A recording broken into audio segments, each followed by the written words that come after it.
Entreprendre d'une manière générale et surtout au Congo-Kinshasa, est-ce un problème psychologique?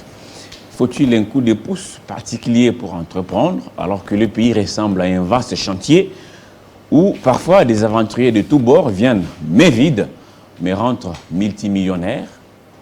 Les Congolais a-t-il peur de faire des millions dans ce propre pays? Oui, c'est une très bonne question à poser à nos deux invités principaux. Mais il y a d'abord Augustine. Donc, ou bien ils vont se présenter elles-mêmes pour aller plus vite et plus mieux. Bonjour à vous. Bonjour. Je commence par la dame. Oui, donc je m'appelle Mina Gagé. Je suis étudiante en psychologie, en master de psychologie clinique, psychanalytique, interculturelle et transculturelle à la Sorbonne Paris-Nord, donc en France. Et donc je suis licenciée en psychologie clinique. Moi, je suis spécialisée plutôt en protection de l'enfance et sur les questions de traumatisme, et en tout cas en psychologie en général. Et donc j'accompagne ma collègue Augustine sur la question de l'entrepreneuriat et de la psychologie. Ah, très bien. Alors, Augustine, vous présentez-vous aussi. Est-ce qu'il y a des détails importants? Oui. Alors, moi, c'est Augustine Galagui Diakouman, l'enfant du pays. Alors, je suis licenciée en psychologie clinique à Sorbonne. Et actuellement, on est en master en psychologie clinique et psychopathologique, psychanalytique, parcours interculturel et transculturel. Tout simplement, cela veut dire que, tant que des psychologues, on tient compte de l'aspect culturel. Alors, mais oui, allez-y. Mais ce qui nous amène aujourd'hui spécifiquement, on va parler de l'aspect, c'est-à-dire de la capacité psychologique qu'on doit découvrir pour entreprendre.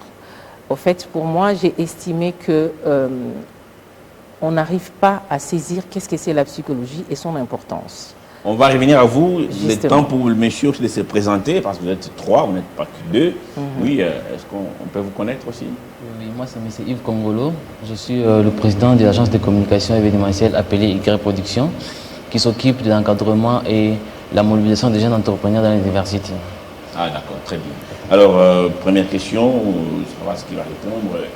On sait qu'au pays, d'abord vous êtes au pays pour un projet, vous êtes déjà ici au Congo, vous venez pour quelques jours, là vous êtes sur Télé 50, est-ce qu'on peut savoir ce que vous venez transmettre comme message? Vous êtes ici au Congo ou juste pour quelques jours? Oui, madame. Alors, moi, nous avons notre projet à nous deux, qui était au départ... Que vous amenez au pays? Non, on n'amène pas au pays, on vient vraiment... C'est un peu personnel, on va dire. Professionnel et personnel, peut-être qu'on vous en parlera prochainement. Tout à fait. Mais c'est qui en fait, dans le même optique, comme Yves, fait partie de l'un des jeunes garçons qui a suivi mes conférences sur l'entrepreneuriat il y a quelques années. Parce que je suis déjà entrepreneur. En ligne ou à Paris? Ici. Ici au Congo? Au Congo. Au fait, j'habite entre les deux mondes, donc ici et en France. J'ai ouvert une société Galanégos ici, de produits pour export. Et j'ai donné des conférences déjà sur l'entrepreneuriat. Et M. Yves fait partie des étudiants qui m'ont suivi, qui ont suivi. Et j'ai les coaché pendant des années. Donc aujourd'hui, il est devenu lui-même entrepreneur. Donc il a fait ses preuves. Exactement. Donc il y en a plusieurs comme ça. Donc pour moi, c'est une façon de participer au pays. Et alors là, lui, il m'a invité. Il m'a dit, madame, comme vous venez au pays, bien évidemment, vous avez vos projets. Mais est-ce que c'est possible que vous venez à Limikin? Moi, je vais réunir les autres pour montrer la personne qui m'a aidé à devenir ce que je suis devenue, et que vous puissiez nous donner une conférence sur l'entrepreneuriat. Alors, j'ai répondu, mais j'ai rajouté que, étant donné que j'ai acquis d'autres compétences dans la psychologie, et je pense que c'est la base. On doit d'abord commencer à savoir qui nous sommes. Ça va nous permettre à entreprendre. Entreprendre dans le sens faire quelque chose. Donc voilà pourquoi nous sommes là. Alors, madame, vous êtes encore étudiante, si j'ai bien compris votre présentation.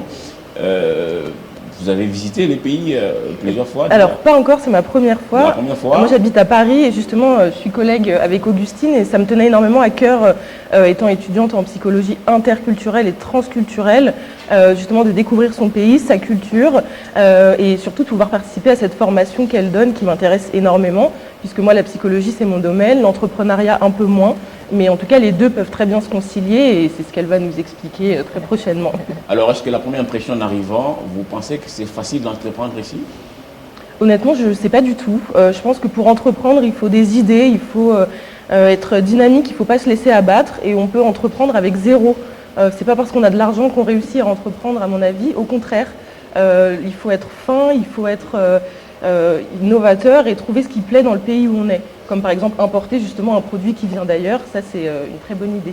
Très bonne idée. Alors pour Yves, lui qui n'a pas hésité, peut-être après la formation, après ses coachings, c'est toujours important d'être coaché, non? Avant de se jeter à l'eau, on ne se réveille pas comme ça un matin, on dit bon, j'entreprends. Voilà.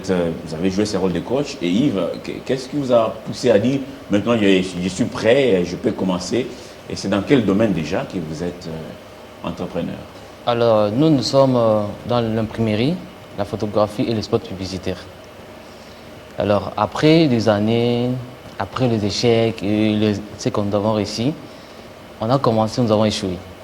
Madame est venue, nous a renforcés, nous a coachés. Renforcés avec des conseils ou les avec conseils. La logistique? C'est quel renfort déjà? La renfort que madame nous a beaucoup donné, qui nous a aidés. Premièrement, c'est d'abord sur les conseils. L'argent, ça vient après. D'abord, c'est les conseils. On peut donner 1 000 $ aujourd'hui, même 10 000 $, mais si tu ne sais pas quoi faire, je vais lâcher les habits et puis c'est fini. Mais créer une entreprise que tout le monde doit commencer à venir voir, c'est pas facile, c'est pas donné à tout le monde. Nous avons commencé, nous avons échoué, les venus nous ont encore renforcés et nous conseillent du jour au nuit, la nuit. Il faut travailler, il faut faire ça, il faut faire ça. Nous avons essayé d'écouter ce qu'elle nous disait. On a essayé de réaliser 4 formations déjà.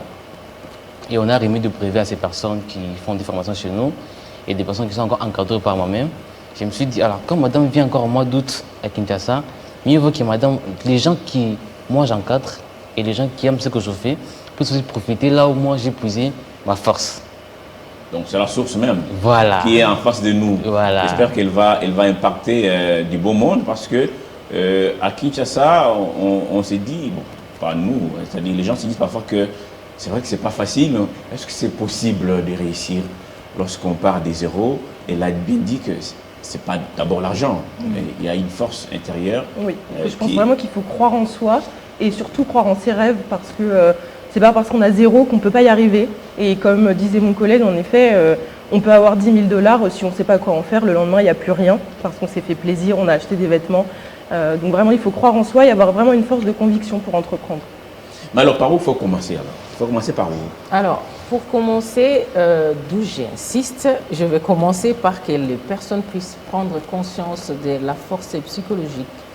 Et pour cela, il faut que les gens puissent comprendre qu'est-ce que c'est la psychologie. J'insiste pour une simple raison que la psychologie est mal connue. Les gens, ils ont l'impression que c'est une science qui concerne les autres, et les blancs ou la magie, je ne sais pas. Alors, moi, j'ai besoin que les gens qu'on commence par là. La psychologie est une science qui étudie l'humain, l'homme, donc dans son comportement. Alors, on part du comportement, c'est là-dedans qu'on va puiser le bon comportement pour aller entreprendre, voyez-vous. Maintenant, pour entreprendre, bien évidemment, il faut avoir des notions, c'est quoi et comment. Je donne toujours des conseils, commencez par là où nous sommes, regardez autour de vous, là où il y a des problèmes. Les problèmes, on a besoin de ramener des solutions. Donc, des idées, on peut les puiser partout, puisque dans notre pays, il n'y a que ça. Il y a des points partout. À partir de là, vous faites des études du marché. Donc, il y a des processus à suivre. Vous faites des études du marché, c'est-à-dire pour savoir le besoin spécifiquement que votre entourage ou selon les cibles aussi. À partir de là, crescendo, vous faites votre business plan. C'est en dernier lieu qu'on va parler de financement parce que c'est vrai qu'à chaque conférence que je donne, la première chose que les gens ils demandent, on parle par mes tous en bon côté, on va te répondre comment. Si on commence par penser l'argent, on ne fera rien puisque justement, gagner, pour avoir l'argent, il faut les gagner. Et pour les gagner, il faut trouver comment les gagner. Donc, c'est des idées. Donc, ils pensent qu'il faut vendre la maison des parents, les laisser à la belle étoile, traverser la Méditerranée, partir. Et c'est là maintenant qu'on va entreprendre ici. Donc, ils se trompent sur toute la ligne. Hein. Je crois que c'est ça ce qu'il voulait dire. C'est-à-dire qu'il faut commencer par là où nous sommes, pas traverser ou tout vendre finalement et partir, laisser les autres. Il faut d'abord commencer par avoir l'idée. Alors, je vais vous donner un exemple d'un autre jeune garçon que je ne vais pas citer le nom puisqu'il n'est pas venu ici au pays. Il a suivi aussi mes conférences. Il m'a appelé un jour pour me demander, Madame, j'ai besoin de travail parce qu'il venait de finir ses études comme tout le monde. Dans la majorité des cas, il n'y a pas de travail. Alors, j'ai vu qu'il était souvent sur Facebook. Je lui ai posé la question, mais je sais que là-bas, les crédits, il faut payer. Vous n'avez pas l'argent, mais vous êtes tout le temps sur les réseaux sociaux. Pourriez-vous m'expliquer? Il m'explique que non, c'est des choses qu'on donne gratuitement la nuit. 2 ans plus tard, il me rappelle, alors il me dit, madame, j'avais trouvé un travail de sentinelle, j'ai dormi dehors, une fois il y avait la pluie, je suis tombée malade. Alors je suis rentrée chez moi, j'ai pensé à ce que vous m'avez dit. Je lui avais dit, si vous n'êtes pas capable de multiplier 1 euro pour que ça devienne 2 euros, même si on vous donne 1000 euros, vous serez incapable de les multiplier. Alors regardez autour de vous, qu'est-ce qui vaut 1 euro? Demandez-vous avec 1 euro, qu'est-ce que vous pouvez faire avec? Il a vendu son téléphone qu'il avait pour 20 $.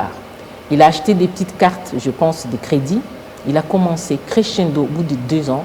Il m'a envoyé une photo. Il a fait sa petite boutique avec des cartons. Voyez-vous? Et il m'a dit, madame, actuellement, j'ai 250 $, j'ai mis à côté. Je commence à aider ma mère.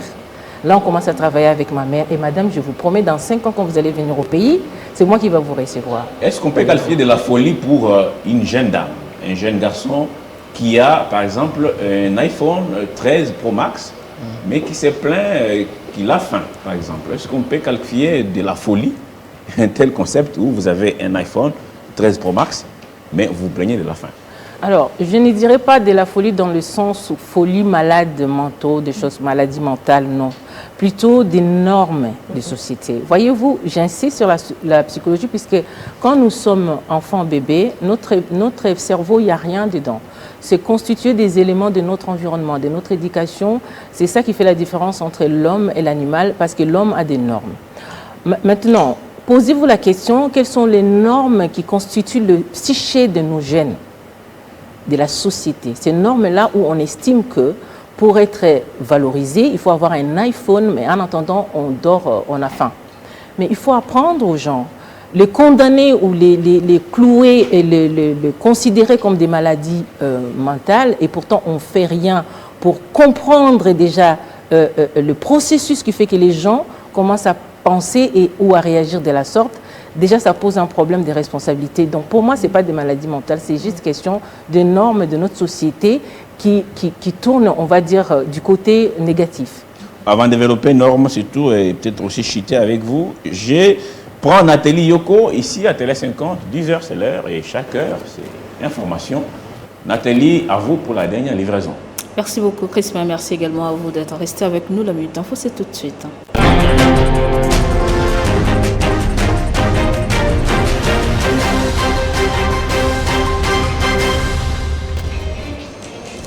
Relance ce mardi par le Premier ministre des activités de la mine de Kipushi dans le Haut-Katanga pour la production et l'exploitation des zinc.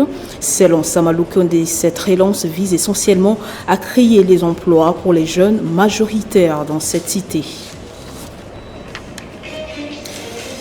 La ville de Butembo dans le Nord Kivu a été attaquée ce mardi par des miliciens. La base des casquets bleus a été la cible. Situation maîtrisée par l'armée régulière qui a riposté. 2 assaillants ont été tués et 4 capturés.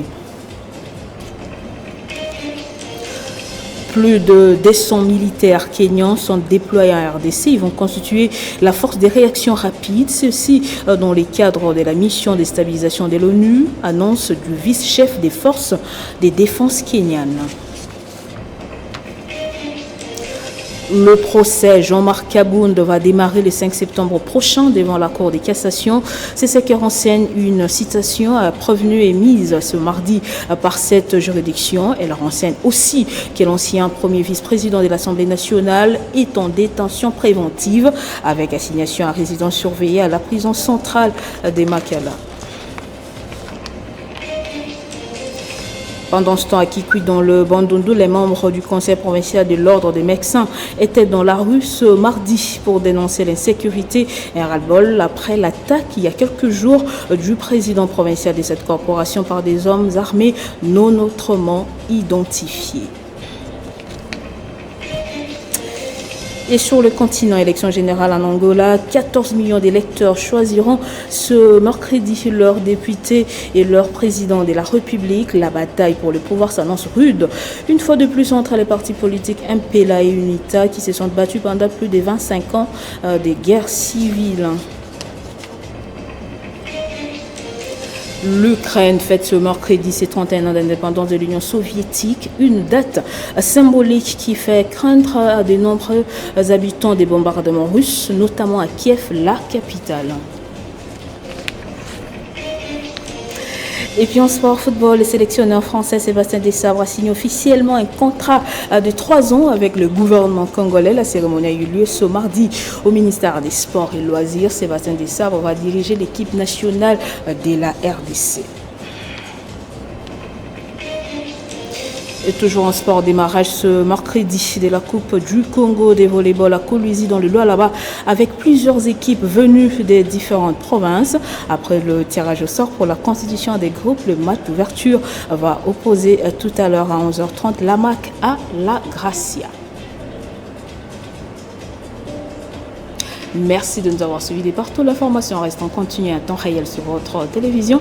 Mais dans l'entretemps, restez en compagnie de Crispin Chibinkoufa pour la suite des 50 jours.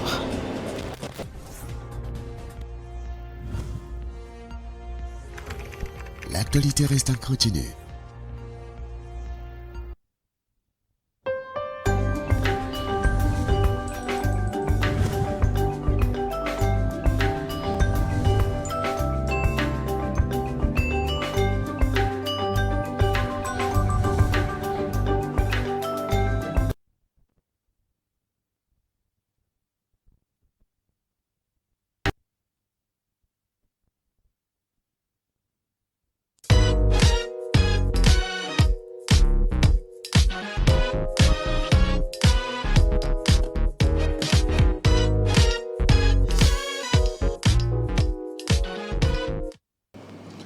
On reprendra la météo un peu plus tard. De toute façon, Dame la pluie a déjà fini ses vacances. Le retour, c'est déjà annoncé. Donc, il fera un peu plus chaud dans quelques jours. Notamment à Kinshasa, la capitale congolaise. Avec nos invités, maintenant, Mina, vous avez un diplôme en traumatisme. Lorsqu'on est traumatisé, c'est difficile d'entreprendre. Je ne suis pas sûre, au contraire, je pense que pour sortir d'un traumatisme, donc pour accéder à la résilience, il faut avoir des objectifs. Donc ça peut être des activités sportives, je ne sais pas, un nouveau travail. Et justement, le fait d'entreprendre, ça occupe l'esprit. Et à mon avis, ça pourrait permettre aux personnes de guérir, entre grands guillemets, puisqu'on ne guérit pas réellement d'un traumatisme, on apprend à vivre avec, selon moi. Mais ça reste toujours en nous. Donc oui, pourquoi pas. Je pense que l'entrepreneuriat peut être une bonne source de résilience. Ah, très bien. Vous allez transmettre ça aux étudiants, notamment. Tout à fait, pourquoi pas. Votre formation, la formation aura lieu où et c'est quel jour? La formation aura lieu le vendredi 26 et samedi 27 à l'université de Kinshasa. Donc déjà après-demain? Oui, après-demain. Local D5, faculté de sciences. Donc quand vous entrez à l'entrée de l'UNIKIN, la faculté qui est en face. Et qui vont prendre part à cette formation, madame, c'est tout le monde, c'est gratuit. C'est vrai qu'ici, déjà, on parle de gratuité de l'enseignement, c'est l'enseignement de base, hein, bien évidemment. Est-ce que cette formation est gratuite? Alors, pour répondre à cette question, je pense que c'est Yves, puisque c'est lui l'organisateur. Qui vous a invité, nettement. Qui m'a invité, donc gratuit. je suis invité. Voilà, la formation, ce n'est pas gratuit parce que la connaissance, ça se vend. La formation, ce n'est pas gratuit. Nous avons mis un prix forfaiteur pour l'amour du pays. Une formation avec brevet, avec cocktail, avec un invité qui vient de l'extérieur du pays, qui a payé son avion, aller-retour. Elle a accepté pour moi et pour l'amour du pays pour venir le faire. On l'a mis à $10. $10. La formation, c'est pour tout le monde, c'est pas seulement pour les étudiants. Et les gens qui veulent entreprendre, et ceux qui entreprennent déjà. Et le chef de projet, et les DG, les DGDA, les chefs d'entreprise, tout le monde doit venir. Il n'y a pas une classe. Alors, comment expliquer dans un pays aussi riche en sous-sol, où les gens ne veulent presque pas entreprendre, mais ceux qui viennent souvent mais vide, hein, c'est pas des choses qu'on invente, c'est du vécu. Il faut voir comment est-ce qu'ils arrivent souvent, ils viennent parfois mais vides, mais deviennent millionnaires. Au bout de quelques mois, même pas parfois des années, quelques mois seulement. C'est quoi ces miracles? Vous qui avez fait ça à l'école, hein, vous avez des masters, vous avez des diplômes et tout ça, mais qu'est-ce qui se passe? Alors, si je dois répondre à ça, je pense que je répondrai à deux façons. On va dire que la première chose pour moi, il y a la servitude volontaire. Là, je parle pour nous. La servitude volontaire, je pense que les gens, ils savent déjà qu'est-ce que c'est. L'exemple est simple pour le comprendre, c'est que vous voyez, à l'époque de l'esclavage, il y a eu la libération des esclavages. Donc, le maître dit à l'esclave, je signe, vous êtes libre, vous partez. Ils sont partis. Arrivés quelque part, ils avaient faim. Ils s'est retrouvés, il fallait recommencer à zéro. Il y a quelques-uns qui se disent, moi j'étais bien chez mon maître, je préfère rester esclave, mais au moins j'ai mon toit et je mange, on s'occupe de moi. Vous voyez? Donc cette mentalité de la servitude volontaire est restée en nous. Et c'est devenu notre norme sans qu'on se rende compte, puisque c'est inconscient. Ça, c'est la première chose. C'est à nous de travailler là-dessus pour sortir de là. Et ça demande beaucoup de travail. Ça, c'est l'éducation qui doit commencer des bas âges, qu'on doit apprendre à nous faire confiance, à savoir que nous sommes des êtres humains en part entière, que c'est notre pays, notre sous-sol nous appartient. C'est à nous de sortir de la servitude volontaire. La deuxième chose, les gens qui viennent ici, alors, encore un exemple, parce que souvent, même à l'école, c'est parlant. Hier, j'ai fait une vidéo à Lingala pour expliquer aux gens pourquoi j'insiste de nos capacités psychologiques que les gens doivent savoir. Les autres nous étudient.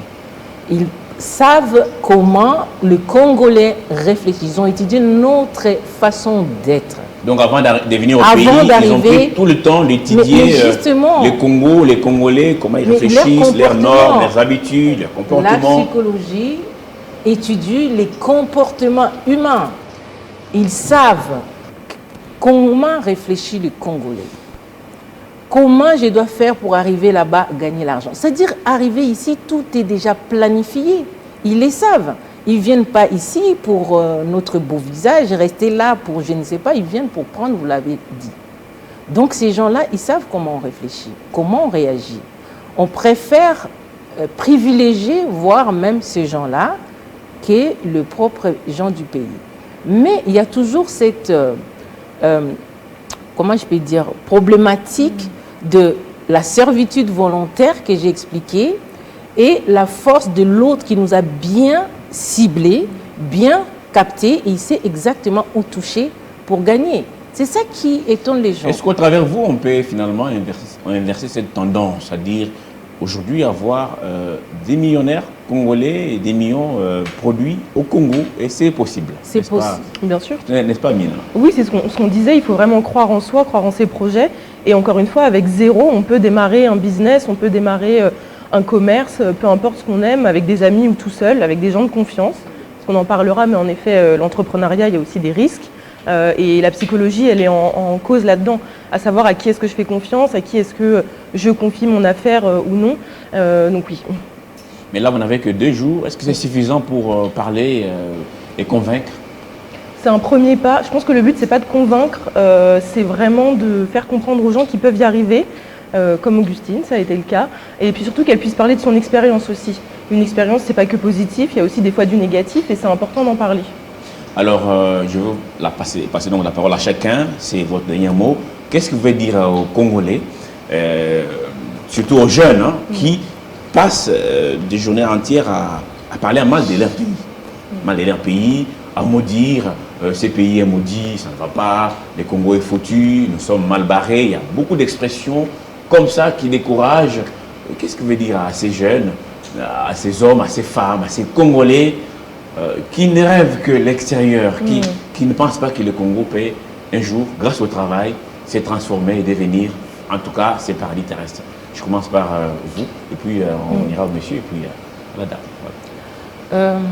En un mot, je vais leur dire que, moi, je le comprends. Si je dois prendre ma position de psychologue, je ne les condamne pas, je les comprends. Ce qu'il faut faire, ils doivent apprendre. Apprendre à comprendre pourquoi ils agissent de la sorte. Ça, c'est pour eux déjà. Même si c'est devenu le norme, que je comprends, c'est difficile pour eux pour voir les choses autrement. J'insiste.